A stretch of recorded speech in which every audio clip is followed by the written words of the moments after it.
এই প্রথম সিফাতের আব্বু যাচ্ছে ইফতারি আনার জন্য একা একা আমাকে ছাড়া, কারণ সে আমাকে ছাড়া কোনো জায়গায় একলা যায় না। এই প্রথমবার যাচ্ছে, দেখেও অনেক ভালো লাগলো মাশাআল্লাহ। আর আজকের ইফতারিটা অনেক স্পেশাল হবে, কারণ আজকের ইফতারিটা রেডি করবে শালি আর বোন জামাই দুজন মিলে। অর্থাৎ আমার ছোট বোন আসছে আমাদের বাসায় বেড়াতে, আর তারা দুজন মিলে ইফতারি রেডি করবে। ফাইনালি সে চলে আসছে আনারসের দোকানে।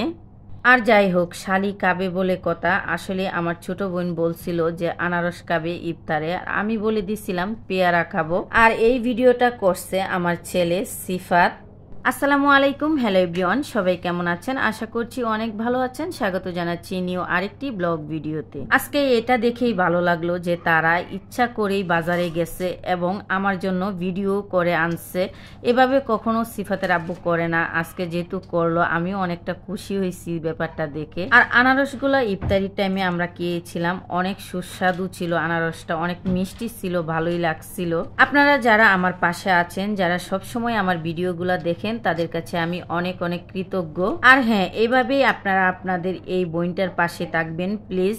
আমার এই চ্যানেলটি একেবারেই নতুন, আপনারা যারা সবসময় আমার ভিডিওগুলো দেখেন তারা জানেন। তো প্লিজ আমার পাশে থাকবেন, আর ভিডিওগুলো ভালো লাগলে চ্যানেলটি সাবস্ক্রাইব করবেন প্লিজ। ভিডিওটা দেখে আমার কাছে অনেক ভালো লাগছিল, আর আমি আমার ছেলের অনেক প্রশংসা করতেছিলাম যে মাশাআল্লাহ সিফাত অনেক সুন্দর করে ভিডিও করতে পারে, সেজন্য। ফাইনালি তারা এখন পেয়ারার দোকানে। পেয়ারাগুলাও অনেক মিষ্টি ছিল, আমরা ইফতারে খাইছিলাম, অনেক ভালো ছিল আলহামদুলিল্লাহ। আমি আমার এই চ্যানেলটিতে আমার ডেইলি ব্লগগুলো ছাড়ি, জানি না আপনাদের কাছে কেমন লাগে। যদি ভালো লাগে প্লিজ একটা করে লাইক দিবেন, কারণ আপনাদের একটা লাইকে আমাকে অনেক উৎসাহিত করে ভিডিও বানানোর জন্য। আর জানেন তো কেন জানি না, মনে হয় আমার ভিডিওগুলা মনে হয় আর ভাইরাল হবে না, কারণ আমি এত ভিডিও ছাড়ি তাও একটা ভিডিও ভাইরাল হয় না। আমার কপাল।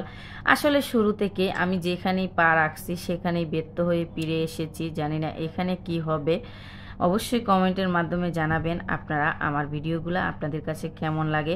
ফাইনালি সে এখন ইফতারি নিতে। আর হ্যাঁ, যত ইফতারি আনক, যত কিছুই আনক, আমি তো ভাই ভাতেই ভালোবাসি, কারণ ভাত ছাড়া আমার চলেই না। আমি ইফতারি কুলেই, রোজা কুলেই ইফতারি খাই না, ভাত খাই, কারণ ভাতেই আমার অনেক ভালো লাগে। আর ইফতারি খাইলে কেমন যেন আমার এত খারাপ লাগে, কি বলবো, বলার ভাষা। ফাইনালি ইফতারি টিফতারি নেওয়া শেষ, এখন তারা বাসায় চলে আসবে। তার আগে তারা গিয়েছিল দুই বাপ বেটা মিলে মুরগি কিনবে বলে, পাকিস্তানি মুরগি। তো একটা মুরগি নিয়ে আসছে, আয়সা বলতেছে এটা রান্না করো, এখন খাবো। আর এই যে দেখেন, বলছিলাম না শালি দুলাভাই দুজন মিলে আজকে ইফতারি রেডি করবে।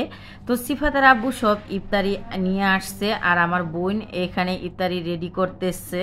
ও হয়েছে আমার ছোট বোন, ও আসলে বাড়িতেই থাকে, ও আসছে। আমি বলছিলাম যে আয় কয়টা দিন আমার কাছে তাইখা যা, ওরও মনটা খুব একটা ভালো না, তাই আমার কাছে নিয়ে আসছি।